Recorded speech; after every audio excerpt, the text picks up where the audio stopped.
Hai anak-anak ibu tercinta, salam sehat, salam sejahtera bagi kita semua. Assalamualaikum warahmatullahi wabarakatuh. Om Swastiastu, Namo Buddhaya, salam kebajikan.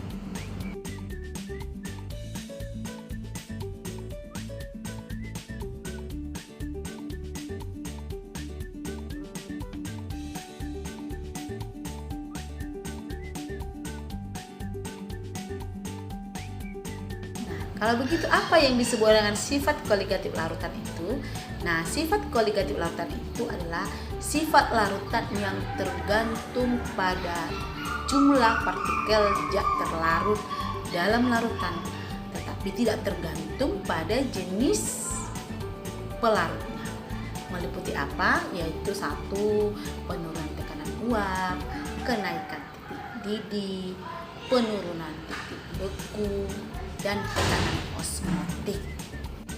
Sebelum kita masuk dengan sifat koligatif larutan ini, pertama harus kalian ingat kembali pelajaran di kelas 11, apa itu larutan. Nah, larutan itu adalah campuran homogen antara zat terlarut dan zat pelarut. Sedangkan zat terlarut itu adalah zat yang terdispersi dalam zat terlarut, atau dalam kata sehari-hari, zat terlarut itu adalah zat yang dilarutkan oleh zat pelarut. Sedangkan zat pelarut itu adalah zat yang melarutkan zat terlarut, atau kalau dalam bahasa buku disebutkan zat yang mendispersi komponen zat terlarut. Nah, sebelum itu juga kita harus ingat pelajaran di kelas 10, hal-hal yang berhubungan dengan konsentrasi larutan. Untuk menghitung konsentrasi larutan, yaitu tentang molaritas atau M. Nah, molaritas itu adalah konsentrasi larutan yang menyatakan banyaknya zat terlarut dalam larutan. Nah, dirumuskan dengan M sama dengan mol zat terionisasi per liter larutan, atau biasanya kita rumuskan dengan N per V, atau N sama dengan N kali 1000 per V. Langsung aja kita pada contoh soal. Misalnya seperti ini. Sebanyak 20 gram NaCl atau gram dapur ya dilarutkan dalam air sehingga diperoleh 1000 ml larutan NaCl. Diketahui MR NaCl itu sama dengan 58. Maka ditanya kemolaran larutan tersebut adalah. Nah, kalau ada soal seperti ini, langsung aja masukkan rumusnya M huruf besar ya nak. M sama dengan N kali 1000 per V. Maka masukkan angka-angkanya. N rumusnya udah tahu kalian kan, gram per mr. N-nya berarti 20, kemudian per mr-nya tadi 58 kali 1000 per V. Nah, 1000 per 1000 sama dengan 0,34 molar. Kedua, misalkan dalam sebuah botol terdapat larutan asam sulfat 0,3 N sebanyak 50 ml. Berapa banyaknya air yang harus ditambahkan untuk memperoleh larutan asam sulfat itu 0,1 N. Ini ingat rumus pengenceran di kelas 10 ya nak, kelas 11 ya nak. V1 M1 sama dengan V2 M2, berarti 50 dikali 0,3 sama dengan V2 yang dicari dikali 0,1 maka V2 sama dengan 150 ml. Nah, kemudian ini yang baru kita pelajari sekarang, yaitu molalitas. Nah, kalau dulu kelas 11 molaritas M huruf besar, ini molalitas M huruf kecil. Ini menyatakan jumlah mol zat terlarut dalam 1000 gram pelarut.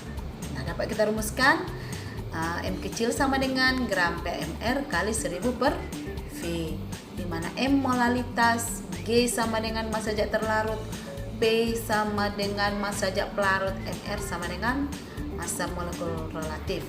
Contoh, Dalam 500 ml air dilarutkan 40 gram glukosa dengan rumus C6H12O6. Berapa kemolaran larutan tersebut? Maka masukkanlah rumusmu tadi.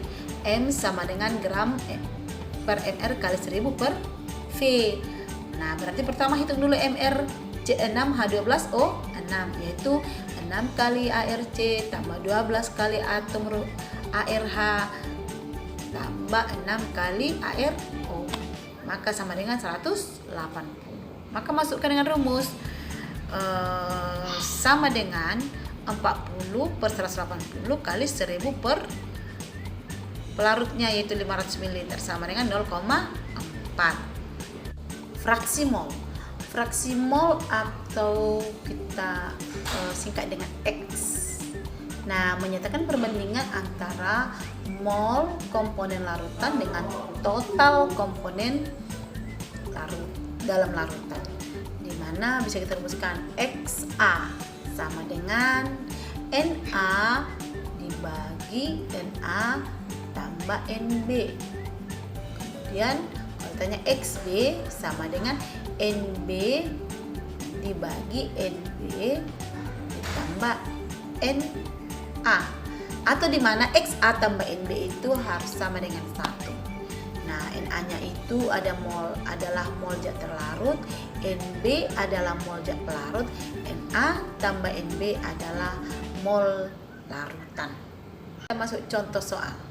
Hitunglah fraksi mol 80 gram NaOH, mR-nya 40, yang dilarutkan dalam 180 gram H2O, mL-nya 18. Maka dapat kita jawab NaOH sama dengan gram per mR. Masukkan angka-angkanya. Gramnya sama dengan 80 per 40 sama dengan 2. Sedangkan kalau ditanya NH2O sama dengan berapa? Yaitu gram per mR. Berarti 180 per 18 sama dengan 10. Jadi X NaOH sama dengan NaOH per NaOH ditambah N air, maka sama dengan 2 per 2 ditambah dengan 10 sama dengan 0,17. Kemudian persen volume atau disingkat dengan persen V menyatakan jumlah liter zat terlarut. Dirumuskan dengan persen V sama dengan V1 per V1 tambah V2 kali 100%, di mana nanti V1-nya itu sama dengan volume zat terlarut, V2 sama dengan volume zat pelarut, maka V1 tambah V2 sama dengan volume larutan. Langsung aja kita pada contoh soal. Sebanyak 30 gram dilarutkan dalam 120 gram air. Maka ditanya, hitung persen volume larutan tersebut. Jawabannya, masukkan rumus tadi. Persen V sama dengan V1 per V1 tambah V2 dikali 100%. Maka masukkan angka-angkanya sama dengan 30 per 30 tambah 120 kali 100% sama dengan 20%. Persen berat. Persen berat atau persen W ini menyatakan berat zat terlarut dalam 100 liter larutan. Maka persen W sama dengan W1 per W1 tambah W2 kali 100%. Langsung aja pada contoh soal. Sebanyak 30 gram larutan asam sulfat 10% dicampurkan dengan 70% gram larutan asam sulfat 6% berat dalam air. Hitunglah persen berat atau persen W. Maka dapat kita jawab persen berat tadi. Berat asam sulfat dalam 30 gram larutan asam sulfat 10%, maka W1 sama dengan 10 per 100 kali 30 sama dengan 3 gram. Berat asam sulfat dalam 10 gram larutan asam sulfat 6%, berarti W2 sama dengan 6 per 100 kali 70 sama dengan 4,2 gram. Sehingga persen W sama dengan W1 tambah W2 per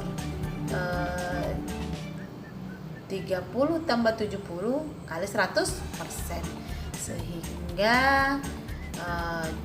3 tambah 4,2 per 100 kali 100% sama dengan 7,2%.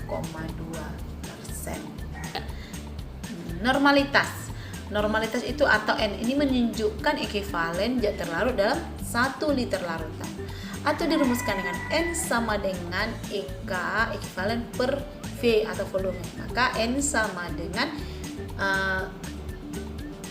M per MR kali M per MR, atau sama dengan 1000 per V dikali A, dimana N sama dengan, bisa dirumuskan lagi, N sama dengan M kali A.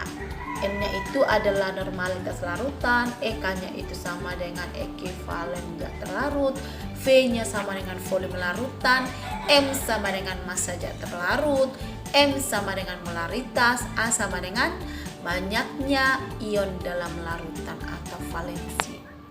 Nah, itulah rumus-rumus yang harus kalian pahami sebelum kita masuk dengan sifat kolikatif larutan itu.